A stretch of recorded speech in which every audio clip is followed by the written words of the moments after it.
Hi everybody and welcome back to my channel. I'm Lou and I like to research random topics that interest me and turn that into video essays. If you like it, please subscribe, and if you don't like it, do not tell me because I will cry. Okay, so Happy New Year, I guess.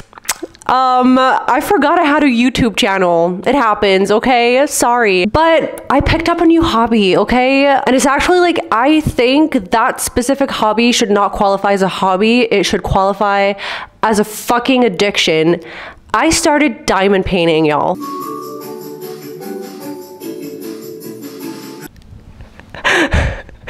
Diamond painting.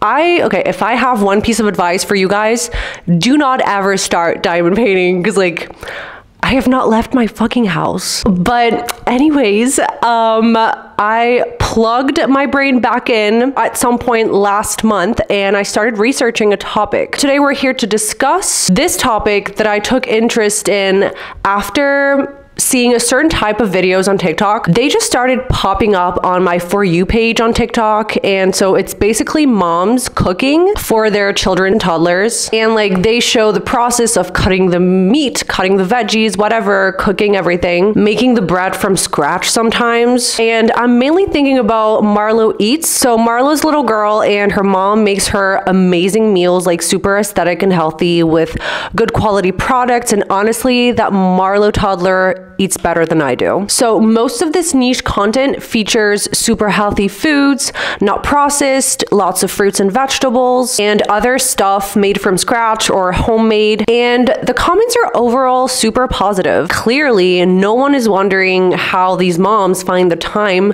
resources, and energy to make all of this. Literally twice or 3 times a day. Literally no one is questioning it. But I started to question it. I was like, how? And on the flip side, I also noticed some moms making more realistic toddler foods with more processed foods, like store-bought muffins, industrial cereals, dino nuggets. But still, these processed foods are filmed and presented in a super aesthetic way with good editing and like cutesy music in the background. And the comments are super positive, as they should be. Like, you go mom, or I love that you give your kids actual kids food and stuff in that vein. But as soon as a mom creating that type of content looks more normal, as in like less put together, as soon as her house is like less beautiful, her interior is less trendy, her editing is less good, then people start judging. They start judging her for giving her toddlers dino nuggets. You know what I mean? Like, it literally comes across as a fucking crime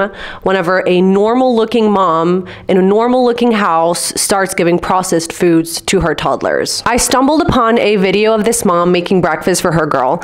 She is cooking turkey bacon and is giving her powdered donuts. And when you look at her comments, it's hell. Everyone is shaming her. Dead by 40, disgusting, poor, fat, and miserable, poor kids, and one that I cannot even read. What's so different? Like, is it just the fact that she looks normal and like unedited? So in a nutshell, if you send out rich mom vibes, white kitchen counters, good video quality, fun voiceover, silly little plates and utensils, then giving processed foods to your kid is seen as, oh my god, she's such a cool mom. She's just like us, feeding Walmart donuts to her kids. But if you send out poor mom vibes, then you are a bad parent giving shit food to your kids. The link between social class and food is a very complex one. It is also very multifaceted, involving various factors that influence an individual's access to, choices about, and consumption of food. So those TikTok moms were, in my opinion, a perfect example of food classism and food moralization, which is our topic for today. And the question I will be attempting to answer in this essay is, in what way is food such a social class marker?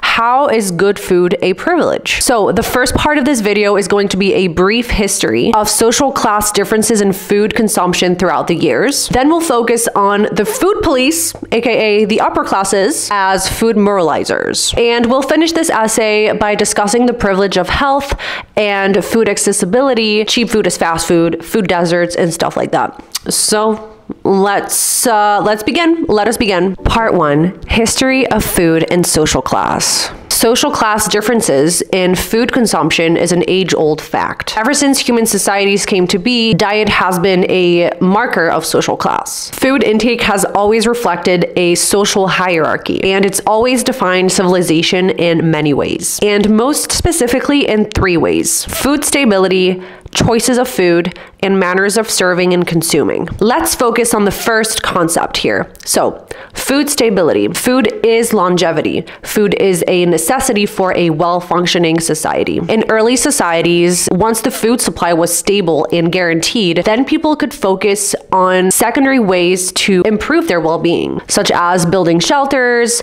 or sewing clothes, thus allowing evolution and social cohesion, social stability. On the opposite end of the spectrum, when food was sparse or not guaranteed, or when the food supply was disrupted, then social cohesion becomes unstable, and at times of famine, for instance, can potentially turn barbaric and uncontrollable. In times of food shortages, the purpose of livelihood is reduced to a mere survival. Finding nutrient and sustenance prevails over anything else, and as finding food becomes harder and harder, a complete loss of humanity may occur in the form of cannibalism.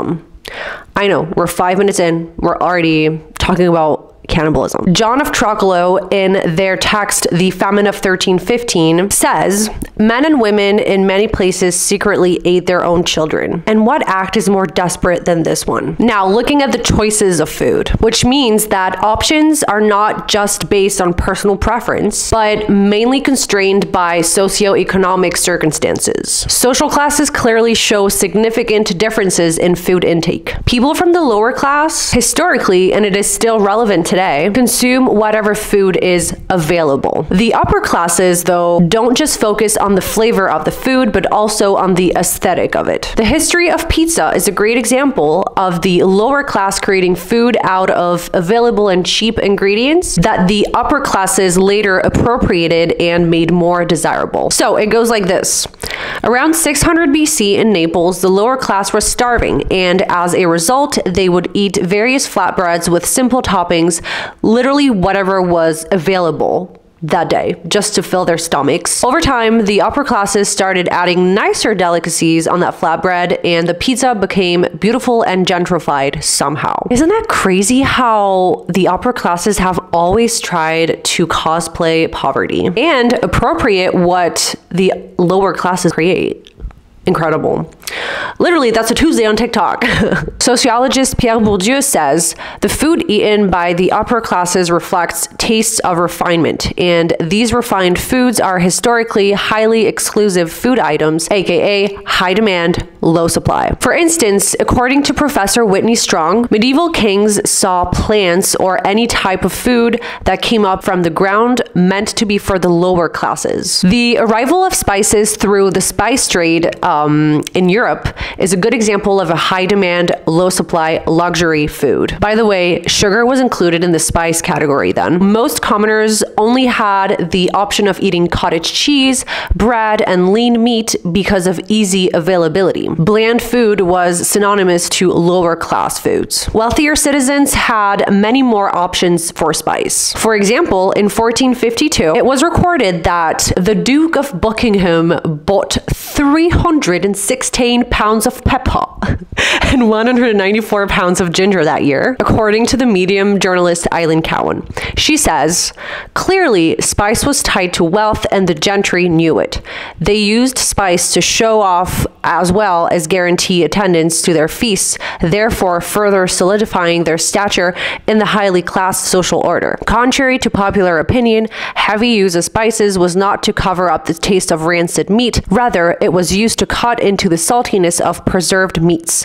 People with financial means used any culinary tricks possible to establish their place in British high society. A little bit later on, when lower ranks of British society started to move to cities, strayed from agriculture and began developing purchasing power, spices started to be more available. They were now able to buy pepper, mace, cinnamon, and other spices that previously would have been out of reach financially. The British upper class didn't like that lower classes were able to afford spices now, so they turned to something else. Foreign delicacies such as Italian pasta, Indian pickles, or turtle soup from the West Indies. One motto: the poor shall never eat similar foods to the rich. Even though the lower classes were catching up spice-wise, the trend changed. Interesting thing to realize, even in food, even centuries ago, the upper classes have always been in charge of what's trendy and what's not. Yikes, nothing has changed. Nothing has changed. Okay, and last but not least, the third social difference in food is the manner of serving and consuming it. Lower social classes have historically shown less concern about their manner of consuming the food, because the matter of concern for the lower classes is whether the food can prevent from hunger, not whether the food is well presented or beautiful. That is why food is performative in the upper classes. They intentionally want to make a clear difference between themselves and the lower classes. That is why rituals have been taking place for centuries, if not millennia. Table etiquette is part of this performance. Table manners in Europe can be traced back to the 12th century when the first written standards were published and printed. So, just a quick definition. Table manners is a collection of formal behaviors and precise eating techniques of individuals at a table.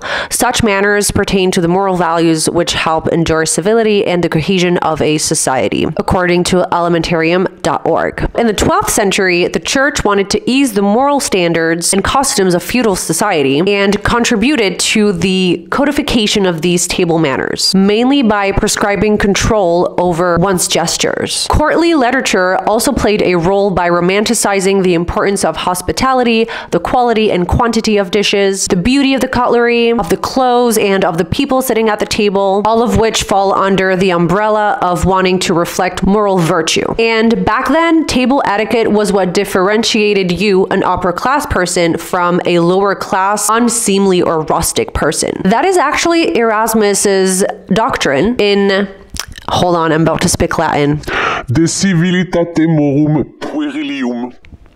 Or uncivility in children. Just a little intro to Erasmus. He was a Dutch philosopher in the early 1500s, as well as a Catholic theologist and an educationalist, which is why the European Erasmus program was named after him, because the man had traveled for years to learn about other cultures and develop his humanism, but I digress. So his essay, On Civility in Children, by the way, translated into English as soon as 1532, became a reference among well-born children, warning them against social anger and offering a real, and I quote, survival strategy to avoid common traps, such as hanging out with lower-class children, you know?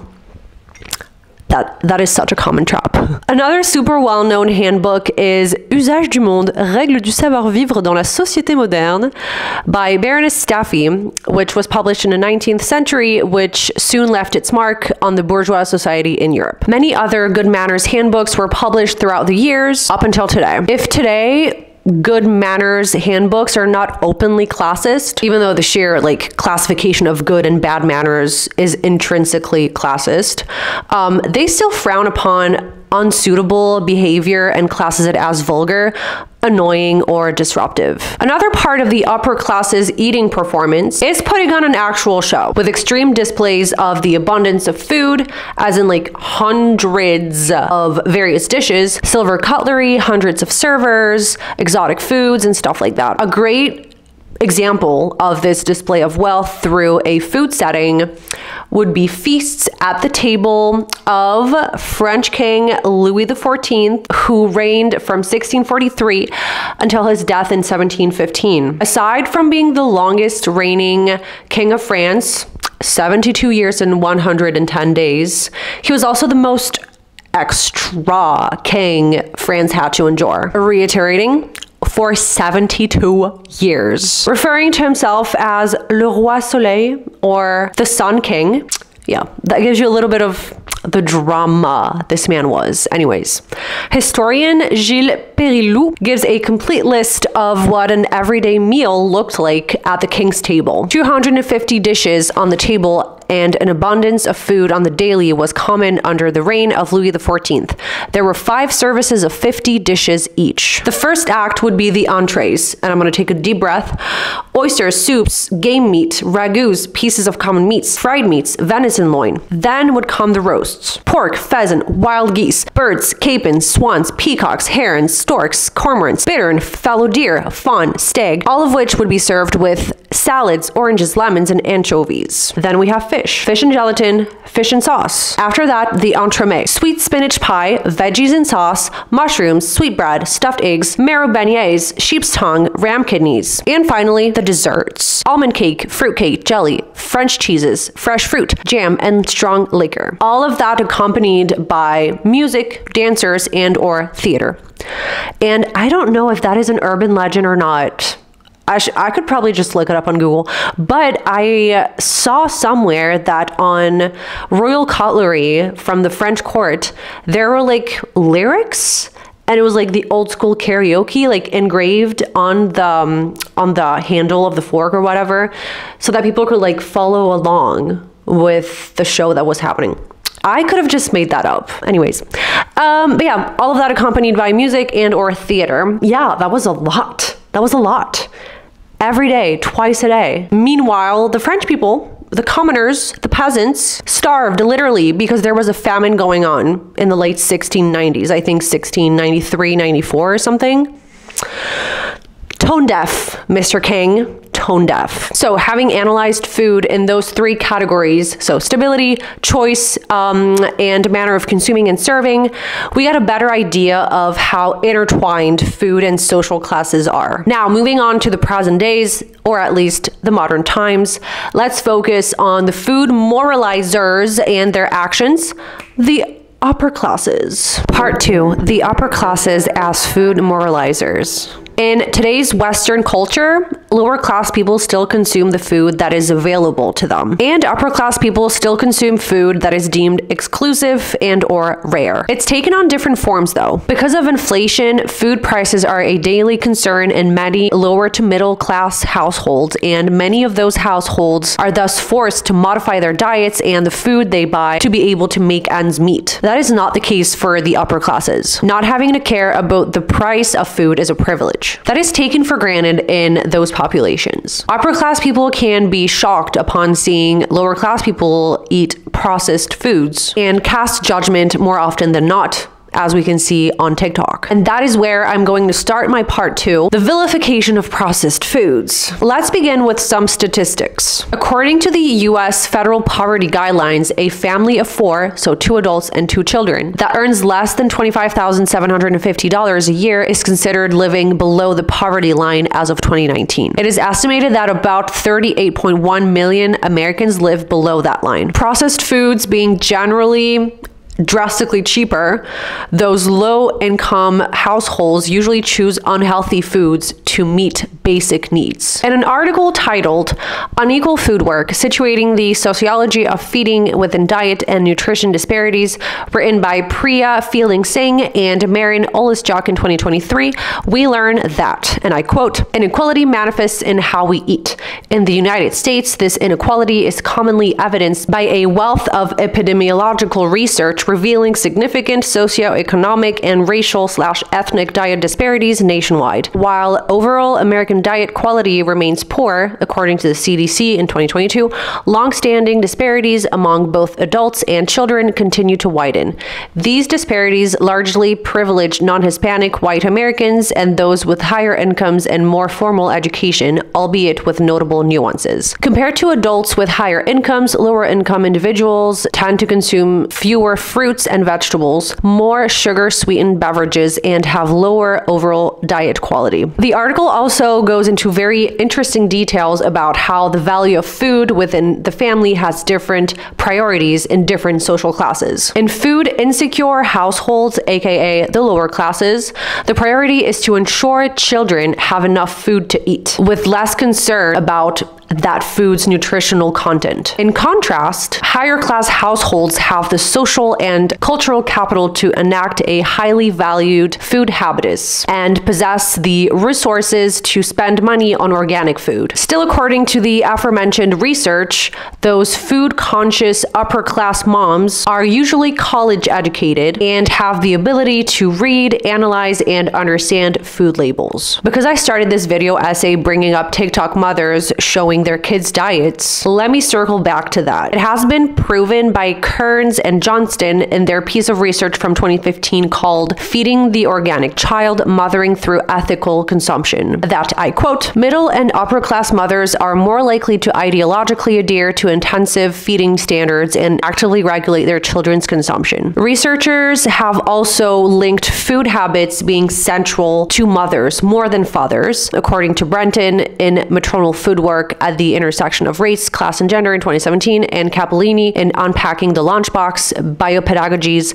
Mothering, and Social Class in 2018. So it makes sense that the upper class women are the main people leaving judgy and moralizing comments on lower class women's TikToks. Lower class women can't afford fresh produce, fresh meats, organic meats. They can't get their groceries from Whole Foods or Trader Joe's. And thus, to upper class women, it is synonymous to some form of child abuse. Feeding children good, healthy, clean foods equals I love my children. So logically, feeding your children processed food must mean that you don't love your children. Upper class moms can't fathom that some poor households struggle financially to put food on the table 3 times a day. They've never known that type of struggle, so they can't make sense of it. So I'm using big words here, but it is definitely what is inferred in those comments. Even without seeing lower class women cooking on camera, the sheer sight of a Walmart's great value pack of mac and cheese in the background of the TikTok is enough for upper class moms to cast judgment. I also want to touch on refined sugar specifically because you see a lot of those health-oriented moms, so upper class moms on TikTok, urging other moms to choose a sugar-free diet for their kids. You know, those like super beige kids with their beige overalls and their beige toys. I might be getting a little bit off track here, and you guys can tell me about that in the comments.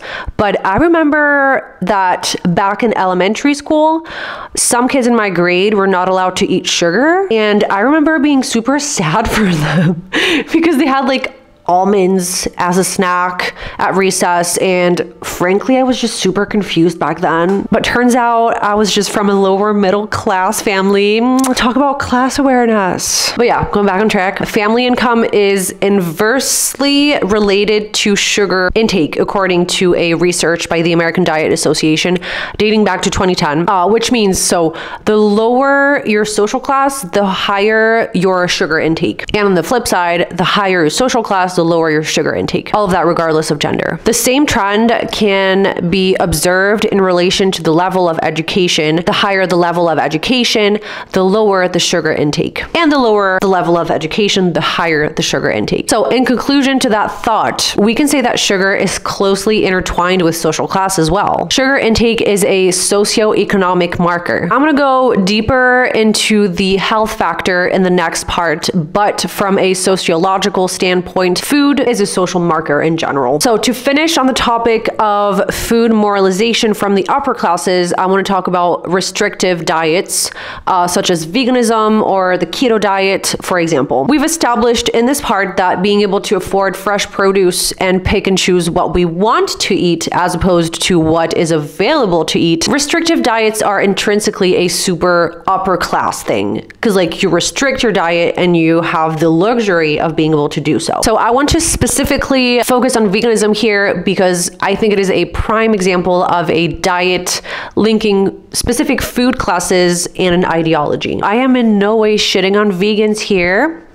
I am solely analyzing the movement through a sociological lens.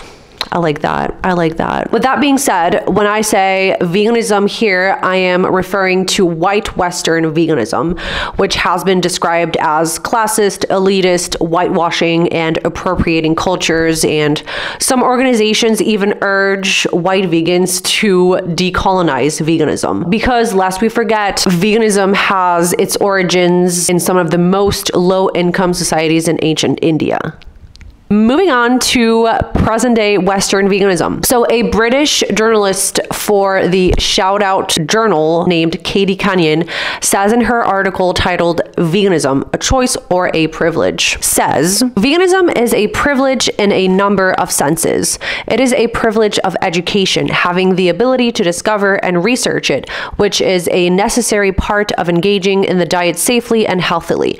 It is a privilege of having the time to be creative and experimental in order to get comfortable with such a drastic dietary shift. And perhaps most importantly, being able to keep a healthy, varied, and sufficient diet, it is undoubtedly a financial privilege too. In fact, these different types of lifestyle freedoms are very much interconnected. As is the case with most lifestyle choices and opportunities, veganism and its accessibility is an issue of social class and, by extension, white privilege. Katie Kenyon puts a disclaimer at the beginning of her article, by the way, and she says that she is a white vegan herself and she endorses the movement for environmental, health, and ethical reasons, but she aims to point out the blind preachiness without selecting the audience first. She is aware of her privilege, is her point. And I'm just going to keep quoting her work here because she is so on point in my opinion. A low-income single mother of 3 will find it easier in many ways to feed her children fast food at perhaps an unhealthy frequency than invest time and money she might not have into daily preparation of nutritious meals. Though this may well be her wish, she, by no fault of her own, but rather in virtue of the system which veganism condemns but also benefits from, lacks from both the financial and educational resources to sustain a vegan diet for the whole family. A tin of chickpeas and a potato might cost less than a McDonald's meal, but the issue of literal cash wealth and personal purchasing power is only one of many issues around the privilege. There we have it.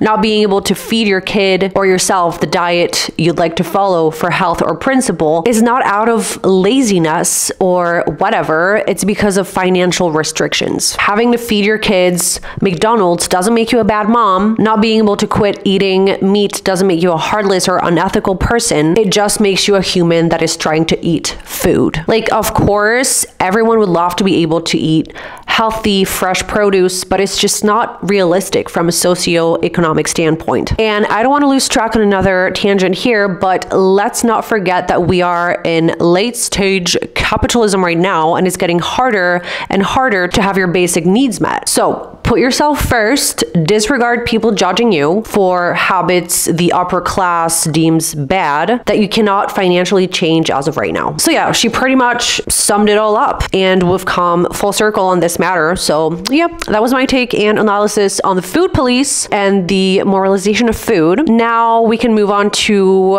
part 3. Part 3, the privilege of health and food accessibility. Food is, of course, closely intertwined with health, but eating is a social act. It is a social performance, like we said earlier. If someone isn't able to maintain a healthy diet, then they might develop health issues such as cholesterol, high blood pressure, obesity, or even strokes and some forms of cancer. What you eat has a massive impact on your quality of life and on your lifespan. So it goes without saying that your health status is also a social class marker, especially in the US, where the healthcare system is terrible. It's terrible. According to the Health Disparities Research Center, in their piece of research called The Privilege of Healthy Eating, a qualitative study exploring the local food choices of low-income families from 2018, we can read, healthy eating is one of 2 factors, along with active lifestyle, that influence one's ability to maintain healthy weight and decrease the probability of obesity-related illnesses.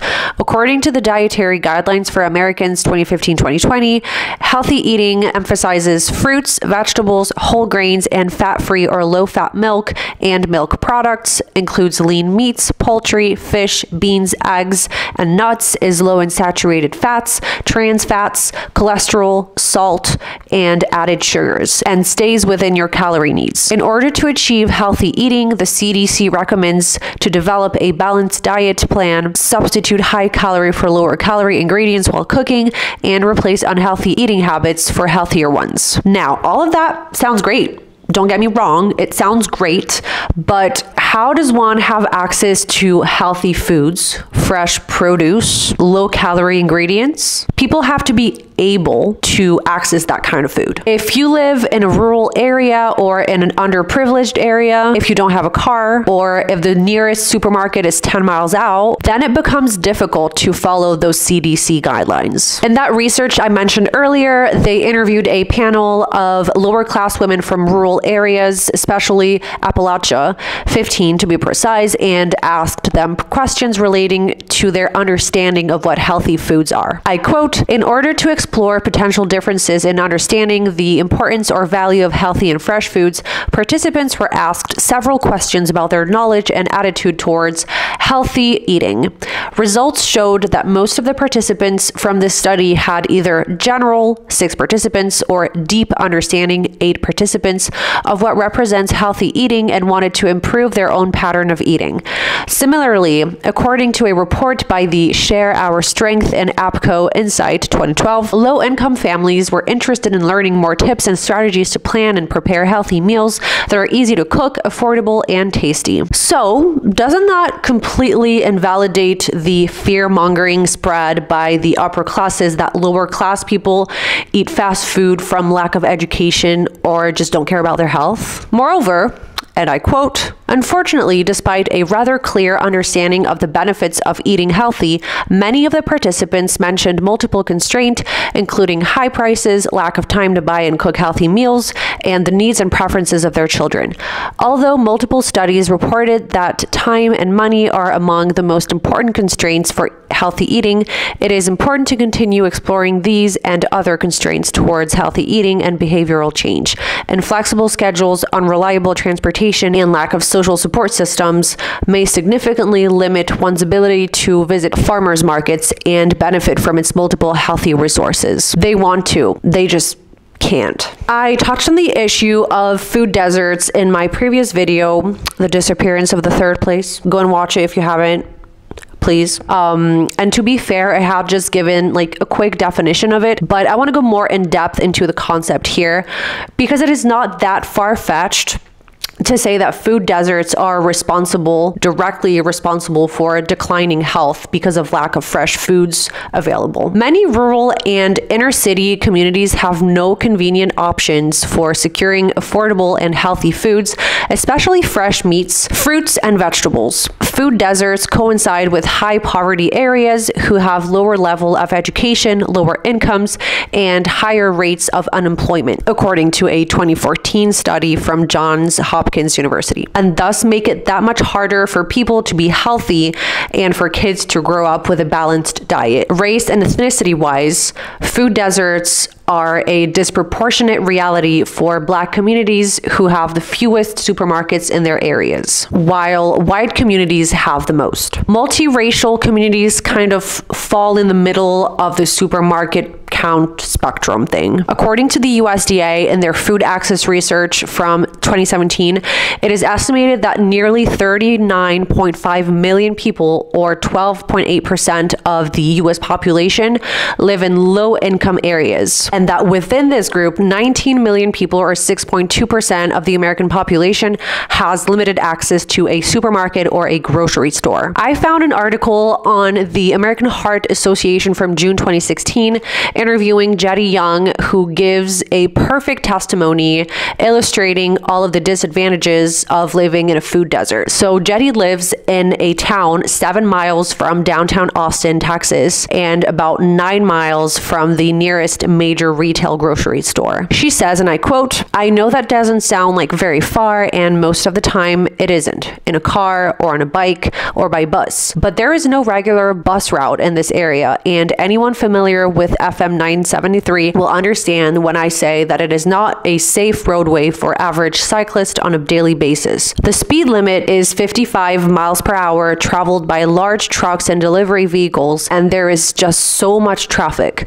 Traffic in and out of the neighborhood can be daunting. In the morning, that trip to the grocery store could take an hour. In the evening, if there is construction or rain or an accident, you can count on it taking longer than that. And that is for those who have vehicles. Many families are one car, which means that the vehicle access is usually limited to a few days a week or hours in the day. Kids leaving school who need to walk to buy food have three choices. Stay on the side with the dollar store, run across the busy street with the blind curve to go to the convenience store, or cross FM 973 to get to the markets. Most opt for the dollar store filled with processed food, candy, and sugar-filled drinks. Jetty is at the origin of an initiative in her town. She teaches children of this community at a school about nutritious foods and even plants fruits and vegetables in the school garden with the kids. With the help of AmeriCorps and 4-H, Nourish You, resources from Sunshine Community Garden, and the Sustainable Food Center of Austin, we were able to work with elementary students on simple food preparation, taste testing, and further education on the dangers of excess sugar consumption. The school garden is flourishing through the work of parents, teachers, and students, and the classes were able to harvest a few vegetables this past semester. Now, let's take a look at two maps from the CDC. I'll show you them without telling you what they're about. You have to guess. So that's the first map. And now the second map. So can you guess why those two maps are so similar?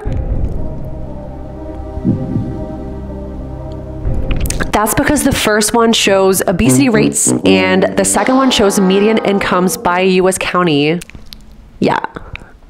Visually, it is clear that there are macro-level similarities between these maps, especially low-income, high-obesity regions in the South and high-income, low-obesity regions in the Northeast and the West. Obesity rates almost perfectly correlate and line up with socioeconomic status on these maps. So I think we're safe to say that having healthy food accessible and readily available is also a privilege, a health privilege. Just a not so much fun fact to end this part. Did you know that Coca-Cola is cheaper to buy than water in the US? You didn't know? Incredible. Let me explain. So 1.5 liters of bottled water is worth about $1.99 in the US as of 2018, while 1.5 liters of Coke is $1.49. Some people will say, oh yeah, but like tap water is cheaper. And I will say, yes. I can respond yes, but in order to drink tap water, you need access to clean drinking water. And that's also sparse in the US. Who would have thought? Yeah, there are still some towns and counties in the US that don't have access to safe tap water. So I found this interactive map on the National Drinking Water Alliance that tracks water safety. So let's zoom in a little bit on Indiana, for instance. Okay, so as we can see here, Marion County's water shows lead contamination in schools and parks as of 2020. Okay, so let's head over to the other side of the country to, I don't know, Cataldo County, Idaho, yeah, which also shows water contaminations in school. Great, great, great, great. So no, safe drinking water is not a given for everybody in the US. It is better than in some developing countries, of course, but it's not an ideal for a developed country, a country that is supposed to be developed and safe. If we focus now on Mexico, where tap water isn't safe to drink anywhere, and where Coke is cheaper than bottled water, a concerning trend has been going on. It is a trend that has been seen in many emerging countries. Those countries went from famine straight to obesity. Misnutrition replaced malnutrition. Misnutrition causes obesity when malnutrition causes starvation. According to Clara Franco Yanes from the University of Genoa, Mexico is in constant dispute with the USA over the questionable title of the most obese nation on earth. All right, so to conclude this video, I think it is important to keep in mind the Gini index. I don't know if you're familiar with it, but the Gini index measures the extent to which the distribution of income or consumption among individuals or households within an economy deviates from a perfectly equal distribution. Basically, a Gini index of 0 represents perfect equality, while an index of 100 implies perfect inequality. To give you a rough idea, Bangladesh has a 32.4% index, Tunisia is at 32.8%, Nigeria is at 35.1%, Peru is at 41%, and the US is at a whopping 41.4% on the Gini index, which shows pretty bad inequalities, knowing that the worst ranked country is South Africa, which is up to 63% on the index. All right, so I don't know how we somehow ended up talking about the Gini index here, but talking about food is intrinsically political. It shows socioeconomic status. It tells on your ranking on the social ladder. So next time you see a TikTok mom putting Eggos and corn dogs on their toddler's plate, take into account the concepts of food accessibility, food stability, and food privilege. In one word, don't be classist. Thank you. All right, I will see you next time, y'all. Hopefully I stop being obsessed with diamond painting, because this is literally all I want to be doing. I just want to be diamond painting at this point in my life, pushing 30. Sad, crazy. But anyways, thank you for watching. I will see you next time. And don't forget to subscribe if you liked it. And if you did not like it, please do not tell me, because I will cry. And follow me on my Instagram if you can. This is my handle. Yeah, I will see y'all next time. Take care. Bye.